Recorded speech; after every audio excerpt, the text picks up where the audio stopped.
impossible for anybody to live up to an introduction like that. I'm going to speak to you. It's nice, actually, that it's an intimate group, and I'm going to talk for about 45 minutes, and then hopefully we have some time for questions and answers. I did bring some printed copies of the talk in case, this is a practice I learned from a disabled colleague who, for accessibility reasons, likes to have printed copies available in case people find it easier to follow along, whether because of hearing loss or other things. So there are some copies. If you need one, raise your hand, and Julie will give it to you. It's obviously not for public consumption at this point. Though the Muslim woman has often been portrayed one-dimensionally, and in fact, Professor Miriam Cook in the audience has written about the Muslim woman as a character, Muslim women and girls defy easy generalizations. Nearly 1 of every 8 people on the planet is a Muslim woman or girl, and Islam is only one facet of their lives. And so tonight, drawing from global examples but emphasizing the United States, I'm going to explore how ideas about women are central to debates about Muslim identity and religious authority, and also to outsiders' negative stereotypes about Islam. And my talk this evening is a bit unusual, actually, in terms of my scholarly career, because it emerges from an introductory book that I'm writing, and so it's really synthesizing other people's scholarship and research. And it's an attempt to make clear some of the really important things that I think are a starting point for folks to know if they're coming into this subject as beginners, as most of you aren't, right? So I hope you'll be patient with me as I work through some of those basic bits of information. I'm going to first briefly sketch some basic facts about Muslims in the world today. I'm going to talk then second about anti-Muslim stereotypes as they center on women, situating the development of these ideas historically. You can take someone out of the history department, but you can't take the history out of their sensibilities. And then without understanding these, you really can't understand the third part of what I'm going to talk about, which is debates among Muslims about gender and authority. And I have 2 kind of contradictory aims for my remarks. I want everybody to leave knowing more than they did when they arrived about Islam and Muslims, although that will be a tough task for some of you in the audience who have forgotten more about Islam and Muslims than I'll ever know. But I also have a sort of negative goal, which is I want you to understand how much you don't know and how complicated it is to make generalizations about Muslim women and girls, and about Muslim communities generally and the Islamic tradition as a whole. And in fact, I'm going to go one step further and actually try to make the case that the sweeping generalizations about women and Islam that we often see, and perhaps have even echoed ourselves at one time or another, perhaps for very good reasons, are actually sort of dangerous. So I want to start by introducing you very briefly. It's a screenshot. I'm not going to play you video. I just didn't know how to take the screenshot without the little thing. To Movita Johnson Harrell. In March of last year, she was sworn in as the first Muslim woman in the Pennsylvania State House of Representatives. She's not obviously the Muslim woman legislator we've heard the most about recently. That's probably Congresswoman Ilhan Omar, or perhaps Rashida Tlaib. But Representative Johnson Harrell here, being sworn in by a judge, we can't see it, her hand is on her son's Qur'an, reminds us of a few things. So though foreignness is often presented as a property of Muslims, we can think about the Muslim ban, she's emphatically American. We see an intertwining of both Islamic and American symbols, her head covering, as well as the very American ritual of swearing in an elected official. And one of the things that we can think about here too is the way questions about national identity, religious identity, and community belonging intersect with gender in America and worldwide. Now I'm going to say something really brief about the world's 1.8 billion Muslims. Thank you, Pew, right? They do all of this research. The majority of the world's Muslims are Asian. The country with the single largest population of Muslims is Indonesia, majority Muslim. India, which is mostly Hindu, and of course has been in the news very much lately for brutal anti-Muslim violence, has the world's second largest population of Muslims. And if we take South Asia as a whole, including the nearly all Muslim populations of Pakistan and Bangladesh, then that's the biggest subgroup. A hefty chunk, as you can see on the chart, of the world's Muslims live in Africa, including in sub-Saharan Africa. There, some countries like Senegal are nearly entirely Muslim, while others like Nigeria have roughly balanced Muslim and Christian populations.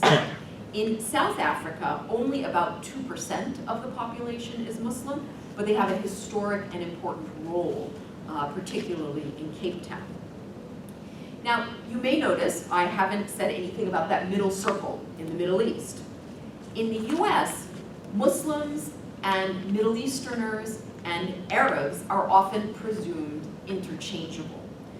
And of course, not only are some countries in the Middle East not Arab, Iran specifically, but Arab is also not synonymous with Muslim.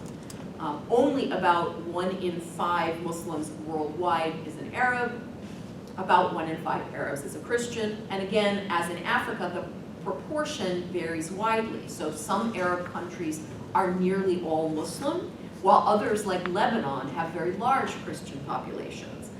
And I was actually surprised to learn several years ago that most Arab Americans are also Christian. Now we're back on the subject of the United States. That was my deft segue. Muslim presence in the United States, over there on the side of the map, actually dates to the colonies that preceded it. Muslim migration to the US, both voluntary and forced, spans 4 centuries, from the transatlantic trade in enslaved people to early 20th century immigrants from Greater Syria, as the Ottoman Empire was collapsing, up through the influx of highly educated professionals with the loosening of racist immigration restrictions in 1965, to the more recent incoming refugees fleeing war and economic collapse, often intertwined with climate change. While the US and Western Europe have received some refugees from Bosnia and Sudan in the 90s through Afghanistan and Syria today, many of the latter obviously now blocked by this administration, it's worth actually noting that the vast majority of Muslim refugees have gone to other Muslim majority societies in their regions or in the global south. And this actually surprises people because of the outsized clash of civilizations rhetoric that accompanies debates about refugees to the US and to Europe. Now, Muslims are the most diverse religious community in the United States. Muslims make up perhaps about 1% of the population if we follow the Pew numbers, about 3.5 million people. And the percentage is about twice as high among Black Americans, about 2%. Though the rate of conversion to Islam is fairly high, it's actually not a substantial source of growth because about as many people identify as Muslim now, but didn't growing up, as once identified as Muslim and now no longer do. Nothing is more American than religious conversion, and that applies to Muslims like anybody else. So this chart here shows where Muslim adults in the United States are from.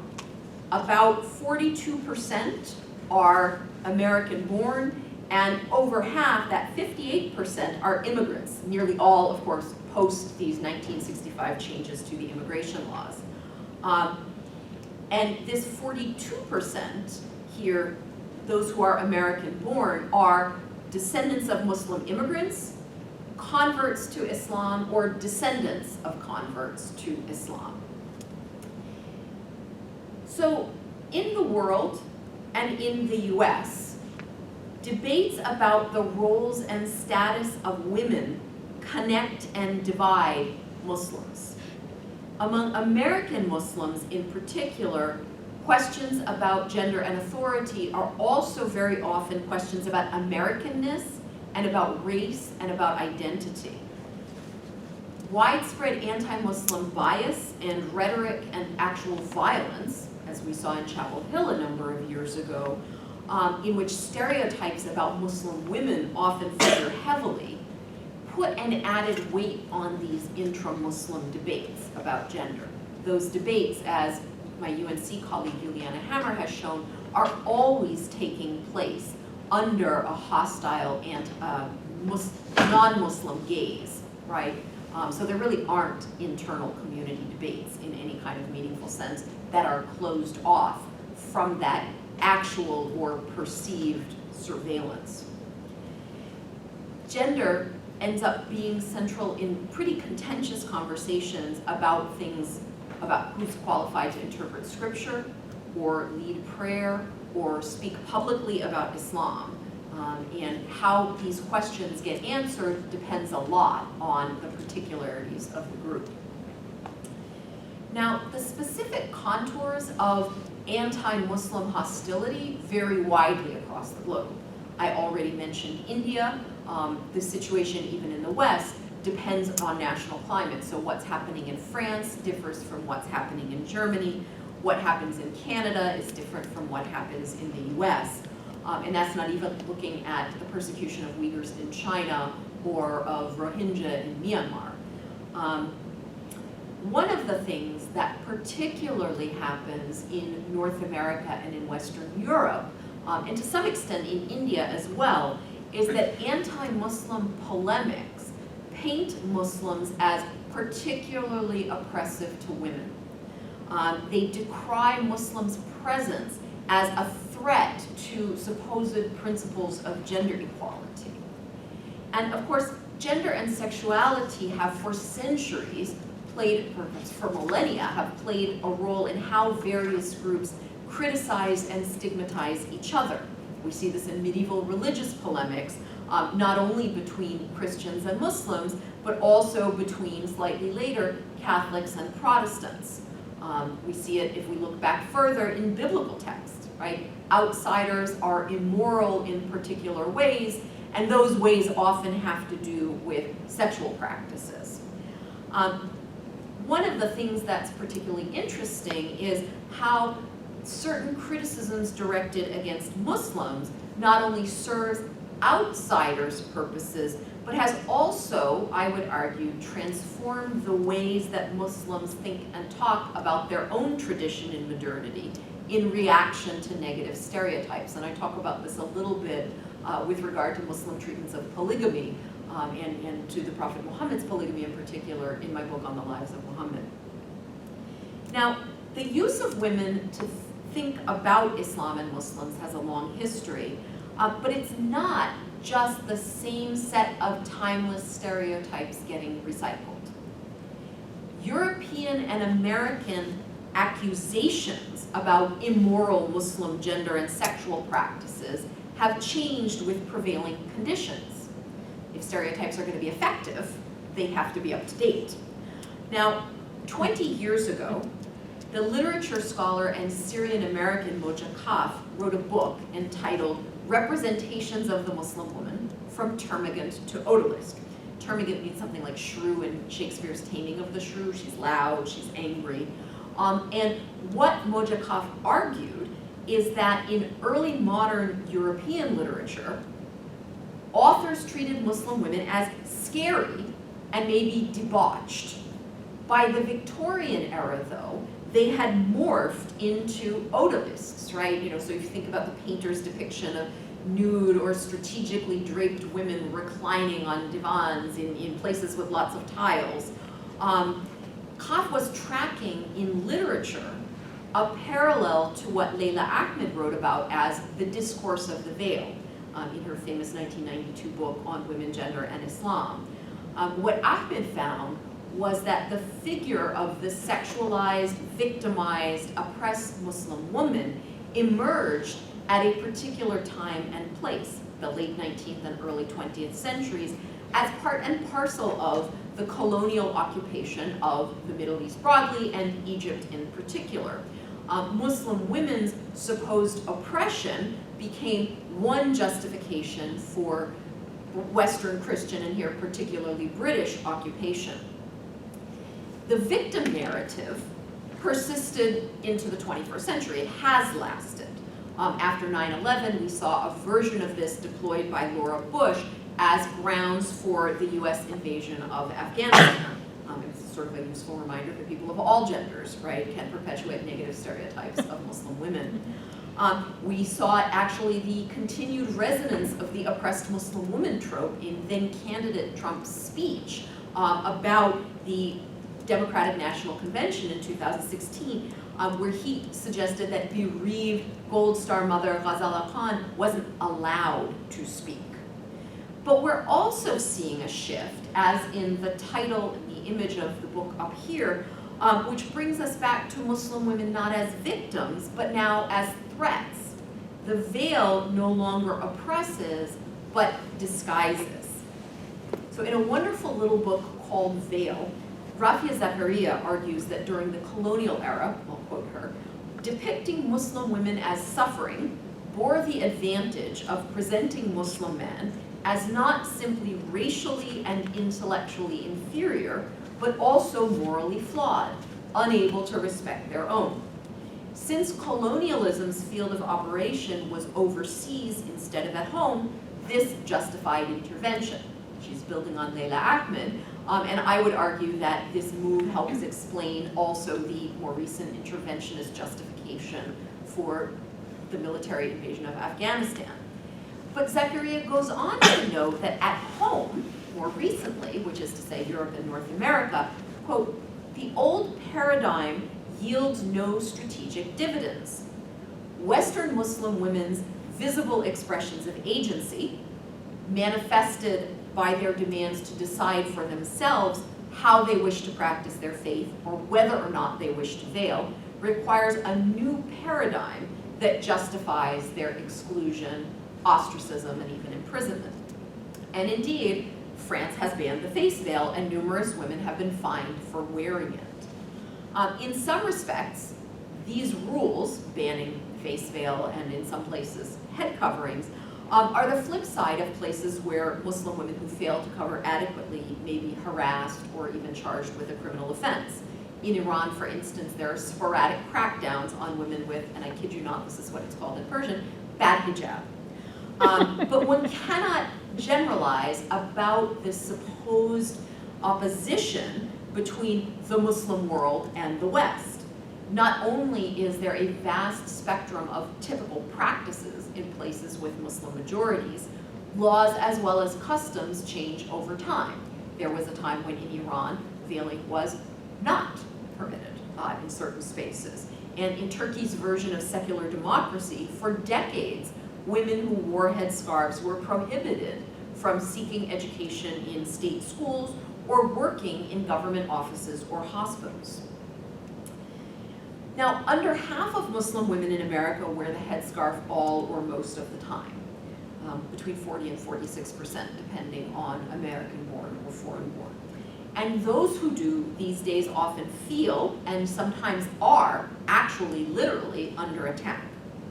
Women's head covering oscillates between being perceived as a marker of women's oppression to being read as a sign that women threaten the American way of life. And I've given you up here on the slide a couple of recent titles, including From the Oppressed to the Terrorist, which was a law journal article that came out after 9/11, and From Victims to Suspects, tracking, again, the reverse of the move from termagant to odalisque, right? So it's from scary to oppressed to scary again.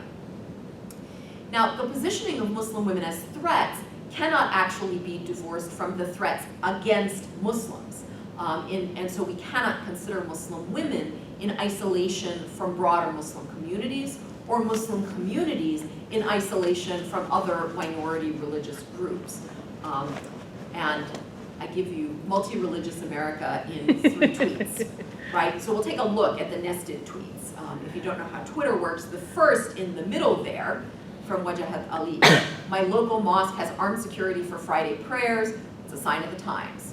From a Sikh colleague in Islamic studies, his worship space, a Sikh Gurdwara, has also hired armed guards. And then the response from Elise Morgenstein first, a Jewish colleague in Islamic studies, notes her unease over armed police presence at her synagogue. So now, Islamophobia is intertwined with anti-Semitism in the US in complicated ways, and I co-teach a semester-long course about this. But Muslims and Sikhs are conjoined as foreign in many Americans' imaginations. And it's worth recalling that the first post-9/11 backlash murder on September 15th of that year was Balbir Singh Sodhi, right? A turban-wearing Sikh man mistaken for a Muslim. Now, being visibly Muslim or being wrongly perceived as Muslim is a significant predictor for being a target of hate violence. Whether Muslim women cover their heads, as many do, or their faces, as actually only a tiny fraction of a percent do, moves to criminalize Muslim women's dress have become increasingly common. And they rely on an alternation between the victim narrative, right, those poor women forced to cover by their fathers or husbands or oppressive brothers, and the increasingly powerful idea that they're a threat either to freedom itself or perhaps a physical threat, right? There could be a bomb under that burqa. And I'll note that in the US, Black Muslim women may be subject to Islamophobia when they cover and anti-Black racism when they don't, including anti-Black racism in intra-Muslim contexts, right? So it's complicated. Now, I've talked broadly about Muslims in America with some attention to these gendered stereotypes, and I want to talk now a little bit about intra-Muslim spaces. My example is Side Entrance, which is an online blog that uses social media to share images, both positive and negative, of spaces allocated to women in mosques worldwide. This is a global site as much as anything online is global, but it does rely on crowdsourced contributions from Muslim women all over the world. I will note that I could have picked a number of blogs or channels.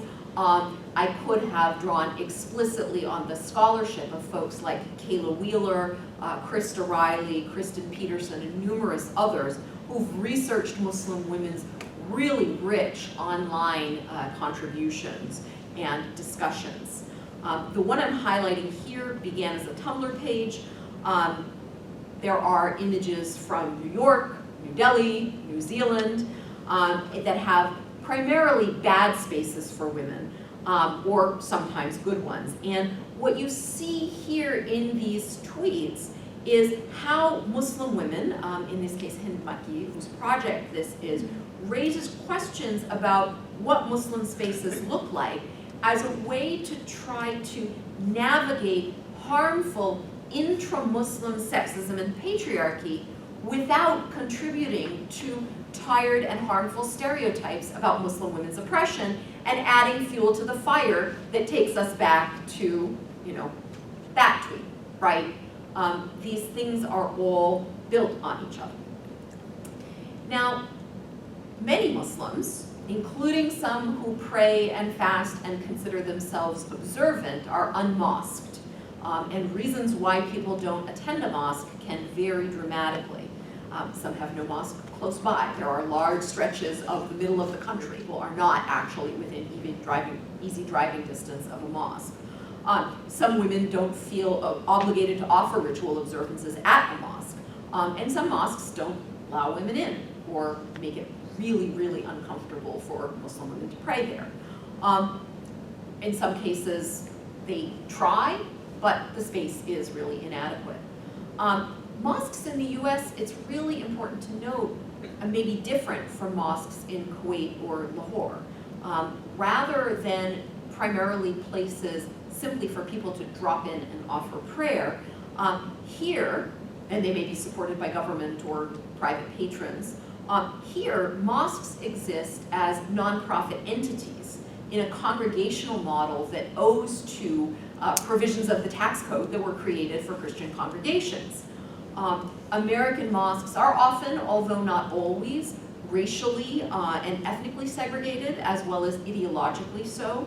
And the two forms of exclusion and division overlap and intersect in very complex ways. And these complex intersections often map onto women being present in or excluded formally from, or more often segregated within the mosque. In the first decade of the 2000s, there were a couple of interesting movements that took place. One was about women's inclusion within existing mosque spaces.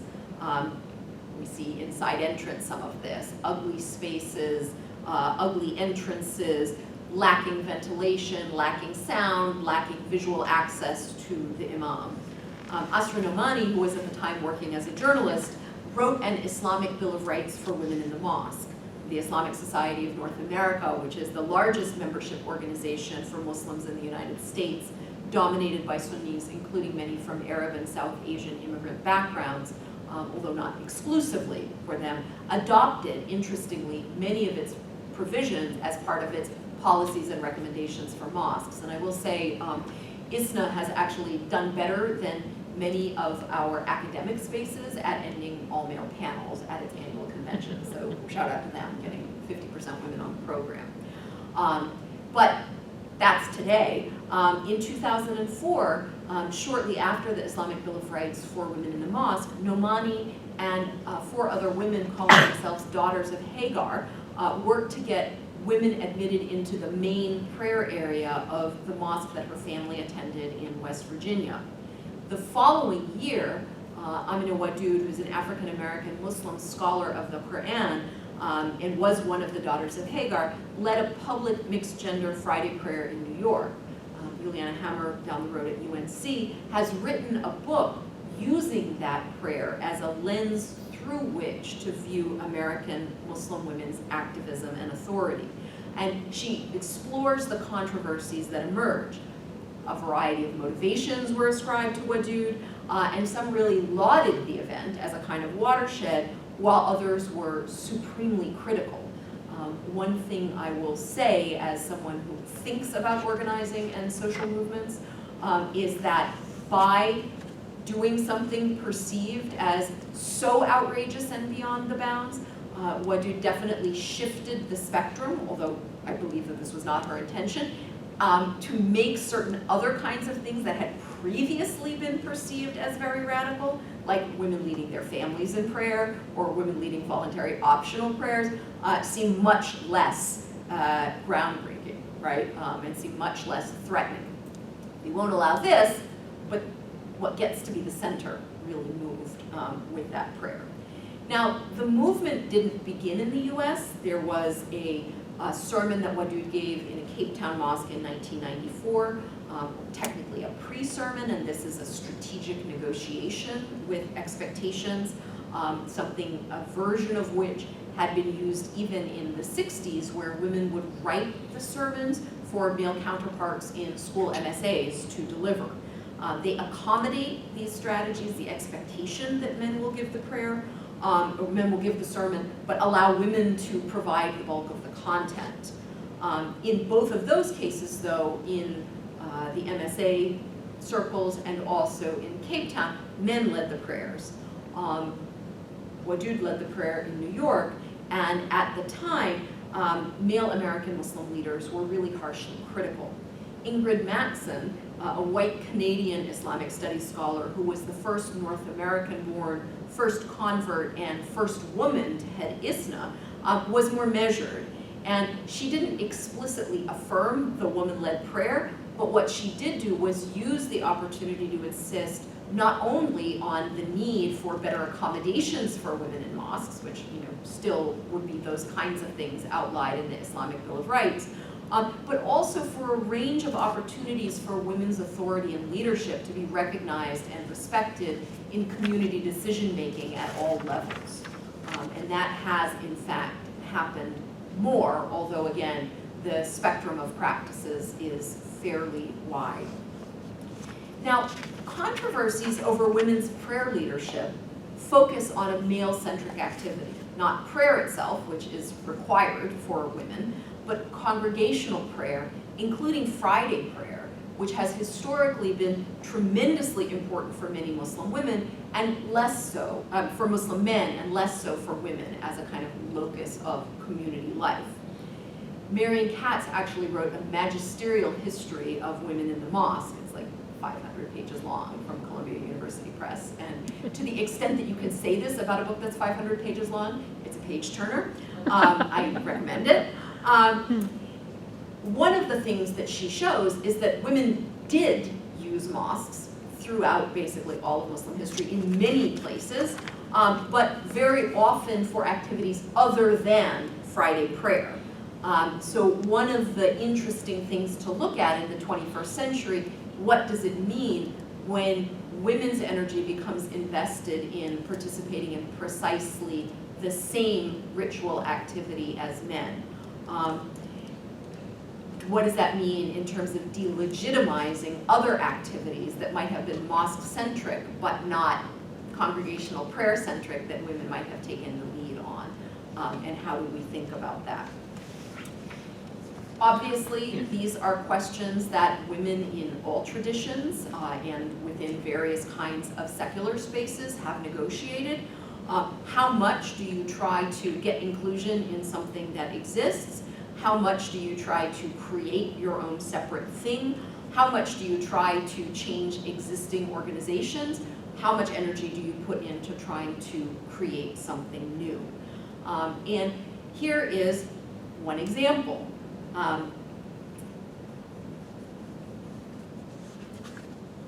counter mosque. The Women's Mosque in North America, the Women's Mosque of America in Los Angeles, is a different kind of space working with a congregational model, but doing something a little bit different. Founded in 2014, its Friday prayer services, held once a month, have a woman give the full sermon and lead the congregation in prayer. The Women's Mosque exists in part because of dissatisfaction with existing mosques and community spaces, and challenges patriarchal presuppositions about whose voices deserve to be heard. But at the same time, it actually remains quite strategically silent on a number of issues. Now, the Women's Mosque is precisely, as it says, a women's mosque. And so it is for people who identify as women and boys under the age of 12. And so by making it an all-female space, it avoids the question of women's leadership of men in congregational prayer. Religious studies scholar Kecia Ali has argued that the Women's Mosque reflects a particular notion of scriptural authority. Its volunteer preachers come from a variety of backgrounds, but mostly lack formal Islamic education. Their sermons are Qur'an-centric, and you can listen to the sermons online. The preachers address racism, environmental justice, and even sexual abuse. And they have avoided so far discussing, or at least had as of this writing, same-sex relationships, queer identity, or the possibility of women's ritual leadership of men.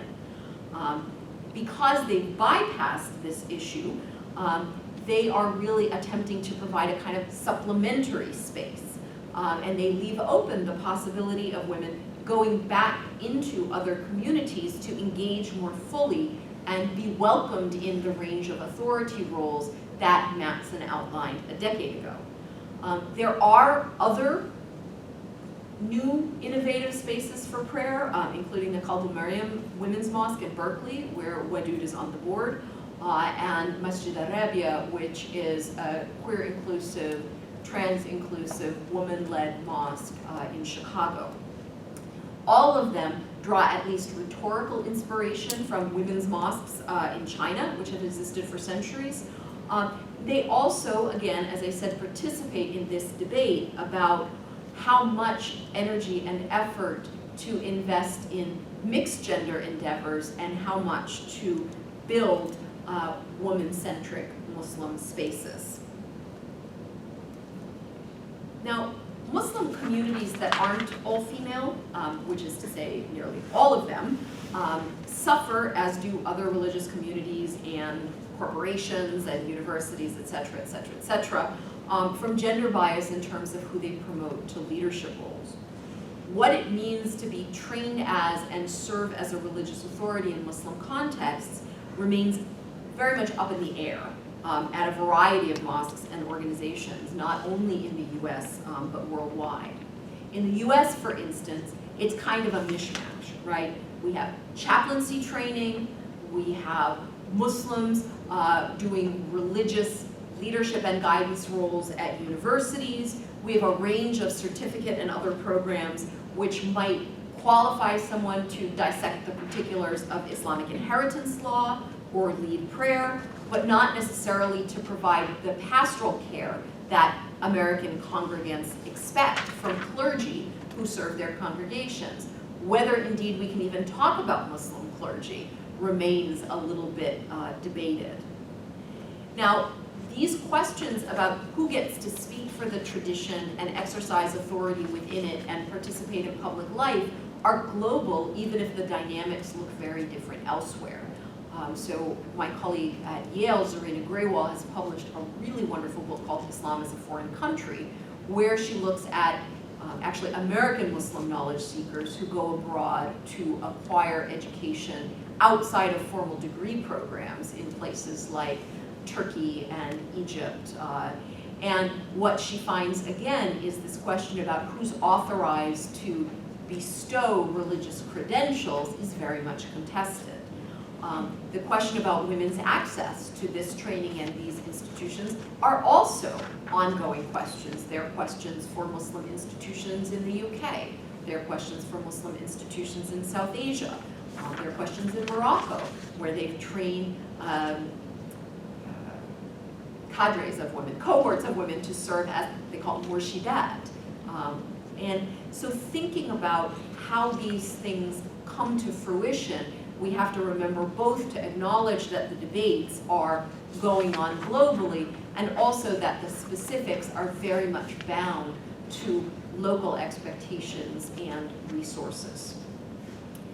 And of course, this speaks to the broader fact that despite certain core beliefs and rituals, Muslims differ extensively in how they practice.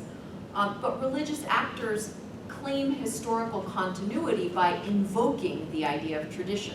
A claim of tradition is never neutral, as Bruce Lawrence taught me when he assigned Marilyn Waldman's wonderful article, Tradition as a Modality of Change, which I continue to cite in my work, and which helps understand how different Muslim actors are claiming authority for their particular version of what is in fact authentically Islamic.